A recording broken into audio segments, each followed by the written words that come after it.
الشيطان الرجيم بسم الله الرحمن الرحيم. Pertanyaan, siapa yang dimaksud dengan Bani Israel itu, Ustaz? Yahudi dan Nasrani. Bani Israel itu termasuk di dalamnya itu Yahudi dan Nasrani. Meskipun ya, Yahudi dan Nasrani ini oleh Al-Quran disebut sebagai ahli kitab, sebagai ahli kitab yang mendapatkan anugerah dari Allah, kitab suci, isinya petunjuk dan cahaya. Tetapi karena mengikuti hawa nafsu, menuhankan hawa nafsu, tidak mau lagi mengikuti petunjuk dalam kitab suci mereka, sehingga hatinya menjadi keras. Coba diingat Al-Hadid ayat 16. Belumkah datang waktunya bagi orang-orang yang beriman untuk tunduk hati mereka mengingat Allah dan kepada kebenaran yang telah turun kepada mereka, dan janganlah mereka seperti orang-orang sebelumnya telah diturunkan Alkitab kepadanya, kemudian berlalulah masa yang panjang atas mereka, lalu hati mereka menjadi keras, dan kebanyakan di antara mereka adalah orang-orang yang fasik. Nah, Bani Israel itu kalau secara nasab itu keturunan dari Nabi siapa yang disebut Israel? Nabi siapa? Yakub. Nabi Yakub itu sebutannya kekasih Allah, Israel. Maka keturunan beliau namanya Bani Israel. Dan ini kalau dari jalur putranya Nabi Ibrahim, keturunan siapa? Nabi Ishak. Jadi Nabi Ishak itu punya putra. Nah, ini menurunkan Bani Israel. Sedangkan Nabi Ismail itu menurunkan keturunan Arab. Itu Nabi, termasuk Nabi Muhammad. Maka satu-satunya Nabi yang bukan dari kalangan Bani Israel itu adalah Nabi Muhammad. Dulu Bani Israel itu senantiasa dipimpin oleh para nabi. Kanat Banu Israel tasusuhumul anbiya. Bahwasanya Bani Israel itu dulu selalu dipimpin oleh nabi. Kullama halakan nabiyyun khalafahu nabiyyun. Setiap kali wafat nabinya, maka Allah ganti, Allah utus dengan nabi yang baru. Terus seperti itu. Tetapi dasar Bani Israel keras kepala, hatinya keras ya, dipimpin oleh nabi.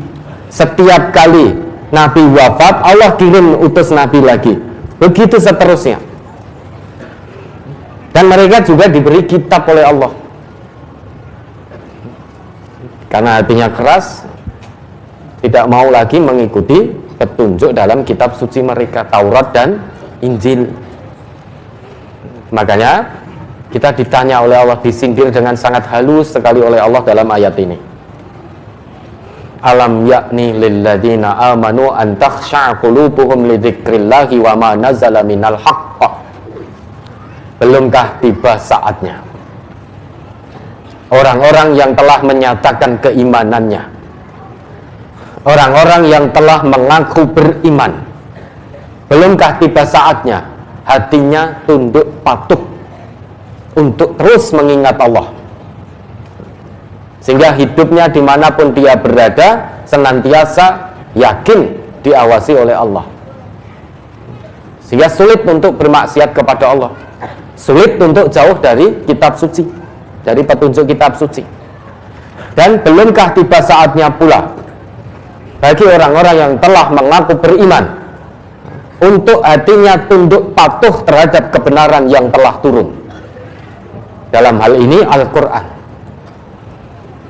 Kalau tidak atau belum tiba saatnya untuk tunduk patuh mengingat Allah, hidup dalam bimbingan Allah, hidup dengan petunjuk Al-Quran, lantas kapan? Tidak ada waktu lagi.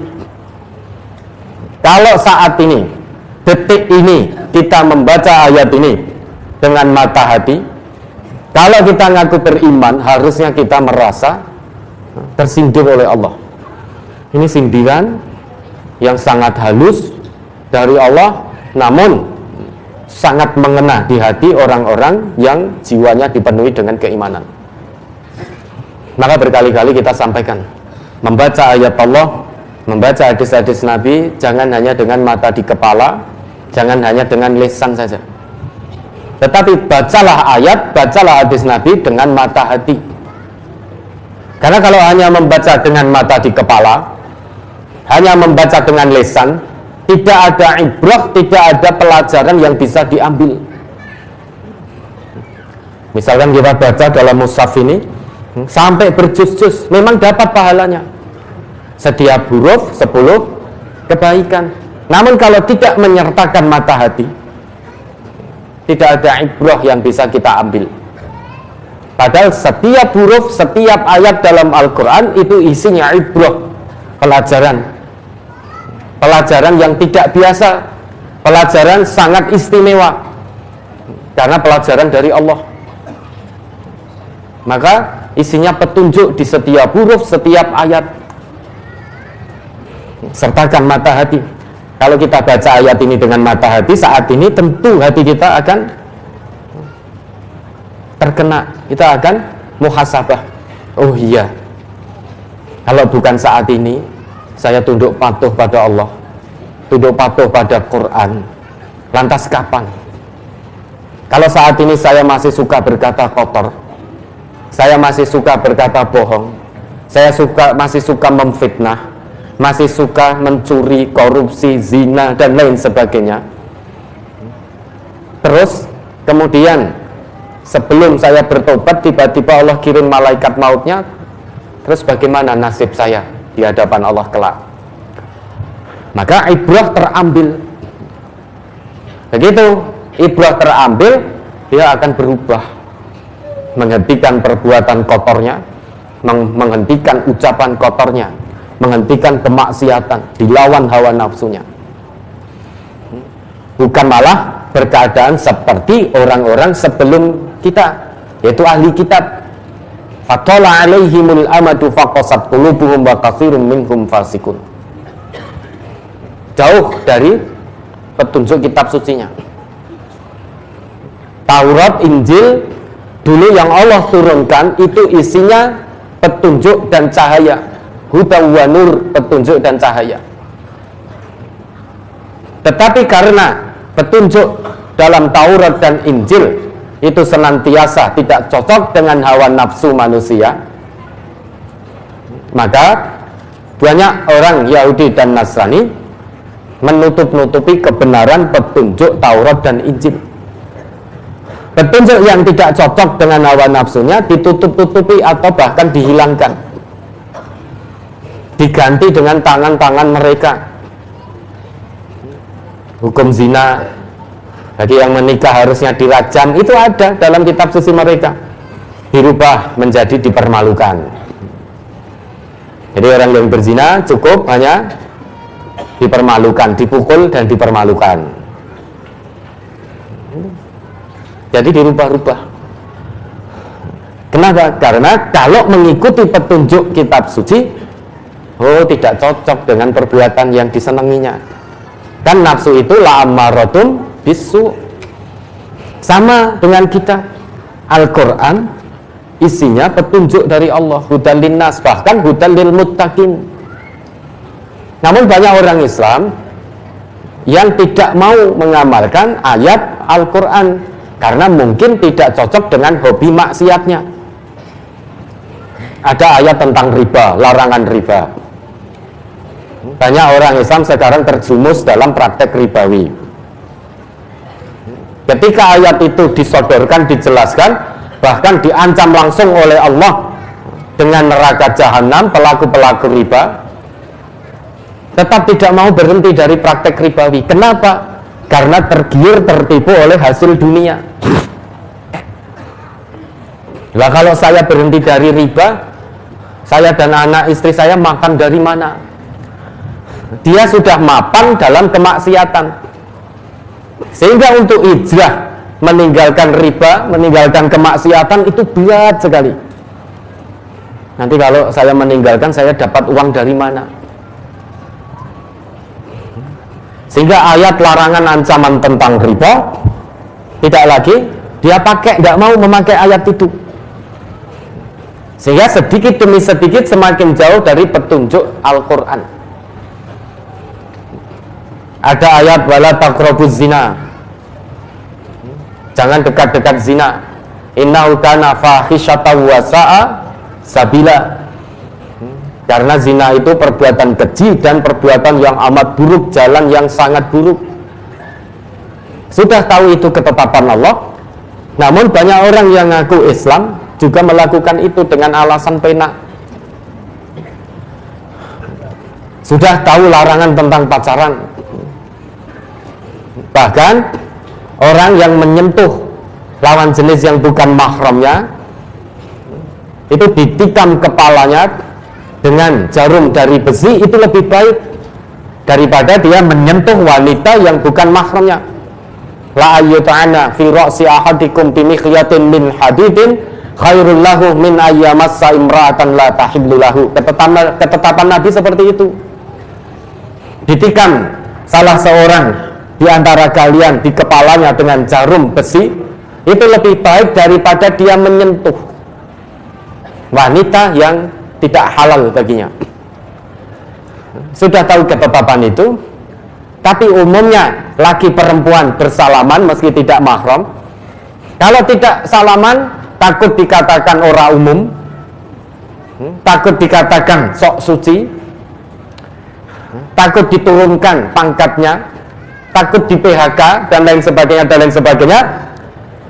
Akhirnya demi mendapatkan kesenangan dunia yang sedikit dan menipu, dia terjang larangan Allah, dia terjang larangan Rasulullah.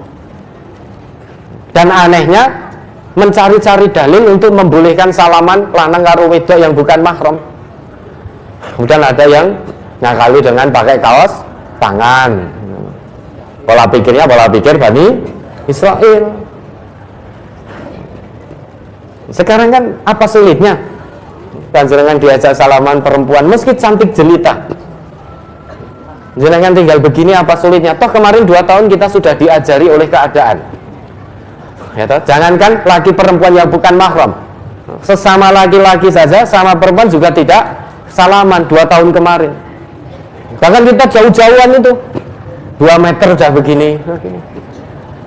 Kenapa sekarang tiba-tiba jadi sulit lagi untuk begini terhadap perempuan yang bukan mahram? Nah, Ustaz, kalau perempuannya kurang begitu cantik menurut saya, insya Allah bisa, Ustaz. Tapi kalau perempuannya cantik jelita, itu berat, Ustaz, mubadir. Mubadir lah, setan masuk toh? Kan mubadir itu temannya setan, Ustaz. Loh, cari-cari dalil, ya, tidak pas penerapannya, dalilnya digunakan untuk cengengesan. Hati-hati.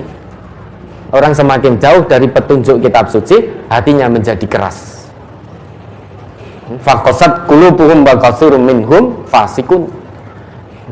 Hati keras itu ciri orang yang fasik. Orang fasik itu melanggar janji yang telah dibuat dengan Allah, yaitu janji untuk mentaati kebenaran dan meninggalkan kemungkaran. Bukankah kita sudah dijanji oleh Allah? Alastu bi rabbikum qalu bala syahidna. Bukankah aku ini Tuhanku? Bukankah aku ini Tuhanmu? Semua manusia tanpa kecuali menjawab, qalu bala syahidna. Ya, kami bersaksi Engkau wahai Allah adalah Tuhan kami. Tetapi seiring dengan berjalannya waktu, banyak manusia yang mengkhianati janjinya kepada Allah. Orang yang mengkhianati janji, ini orang yang fasik, yaitu hatinya keras.